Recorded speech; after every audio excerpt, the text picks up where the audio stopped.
ছোটবেলা থেকে আমি স্বপ্ন দেখতে ভালোবাসতাম। যখন অন্যরা খেলাধুলায় মগ্ন থাকতো, আমি আকাশের দিকে তাকিয়ে ভাবতাম আমার জীবনও একদিন উঁচুতে উঠবে। কিন্তু সেই পথটা মোটেও সহজ ছিল না। পড়াশোনার চাপ, পারিবারিক কষ্ট আর সমাজের নানা বাধা আমাকে বারবার থামিয়ে দিয়েছিল।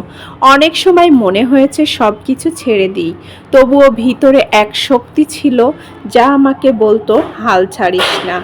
আমি প্রতিটি ব্যর্থতা থেকে শিখেছি, প্রতিটি হোঁচট থেকে উঠে দাঁড়িয়েছি। ছোট ছোট সাফল্যগুলো আমাকে সাহস দিয়েছে, আর ভুলগুলো আমাকে মানুষ করেছে। আজ আমি বুঝি জীবন আসলে কোনো দৌড় নয়, এটা এক একটা অভিজ্ঞতার জমা, যেখানে হাসি, কান্না, আশা, নিরাশা সবই মেলে। আমাকে গড়ে তুলেছে। আমার গল্পের শেষ এখনো আসেনি, কারণ আমি এখনো শিখছি, লড়ছি আর স্বপ্ন দেখছি। এটাই আমার জীবনের আসল সৌন্দর্য।